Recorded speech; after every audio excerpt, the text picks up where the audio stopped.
வணக்கம் நண்பர்களே. இப்போ தான் இந்த செய்தியை பார்த்தேன். நானும் ஊடகங்களில் தான் பார்த்தேன்.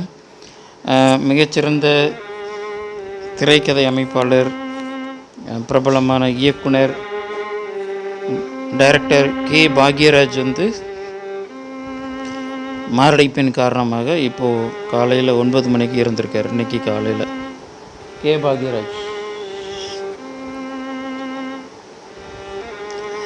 அவருடைய உடல்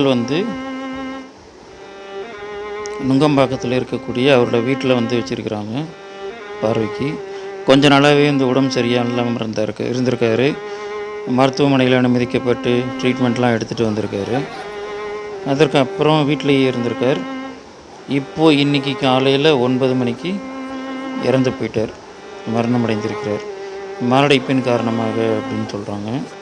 அவருடைய படங்களை பற்றி நான் சொல்லி தெரிய வேண்டியதில்லை. புதிய வார்ப்புகளில் நடிக்க ஆரம்பித்து அதுக்கு முன்னாடியில் இருந்த உதவி இயக்குனராக இருந்து 16 வயது நிலையில் உதவி இயக்குனராக இருந்து பாரதி ராஜாவோட அங்கேருந்து அவருடைய ஆரம்பித்து அப்புறமா அவர் நடிக்க ஆரம்பித்த படங்கள் புதிய வார்ப்புகள், நேற்று இன்று நாளை, முந்தானை முடிச்சு, நிறைய பேருக்கு தெரிஞ்சது முந்தானை முடிச்சு, அந்த 7 நாட்கள், அந்த மாதிரி படங்கள்லாம் தெரியும். சின்ன வீடு, அந்த மாதிரி படங்கள்லாம் தெரியும். கடைசியாக வேட்டியை மடித்து கட்டுன்னு ஒன்று நக்மாவோடு நடித்தார். ஸோ அதுக்கப்புறம் பெருசாக படங்கள்லாம் நடிக்கலை. அவர் ஹீரோவாக நடித்ததுன்றது. இப்போதைக்கு இன்றைக்கு அவருக்கு 73 வயது ஆகிறது. இந்த 73 வயதில் ஸோ கேட்குறதுக்கே ரொம்ப வருத்தமாகவும் துக்கமாகவும் இருக்குது. மிகவும் வித்தியாசமான ஒரு கோணத்தில் கேப்டன் விஜயகாந்த் அவர்களை சொக்கத்தங்கம் அப்படின்னு ஒரு படத்தை இயக்கி நடிக்க வைத்தவர் இயக்குனர் பாக்யராஜ். சொக்கத்தங்கம் படம் பார்த்திங்க அப்படின்னா அது ஒரு வழக்கமான கேப்டன் படமாக இருக்காது. அப்படி ஒரு குடும்ப படமாக இருக்கும் சொக்கத்தங்கம். அதுவும் இவரது கைவண்ணம் தான். இது பார்த்திங்க அப்படின்னா ஒரு கைதியின் டைரி, கமலுடைய படம். அதுவும் இவருடைய திரைக்கதை தான். ஒரே நாள் இரவில் எழுதின அந்த திரைக்கதை. அது ஹிந்திலையும் டப் பண்ணாங்க. இவருடைய படங்கள் ஹிந்திலையும் டப் பண்ணாங்க. அவங்க எல்லாருக்குமே தெரியும், இவர் திரைக்கதை அமைப்பதற்கு இந்திய அளவிலேயே மிக மிக ஈடு இணை இல்லாத மிக பெயர் பெற்ற இயக்குனர் பாக்யராஜ். எனக்கு ரொம்ப ரொம்ப ரொம்ப ரொம்ப பிடித்த ஒரு இயக்குனர் பாக்யராஜ் அவர்கள்.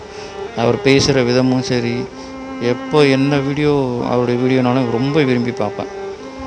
இன்றைக்கி காலங்காலத்தில் பார்க்கும்பொழுது இப்போ தான் 9 மணிக்கு மாரடைப்பு ஏற்பட்டு இறந்து போயிருக்கார் வீட்டிலேயே.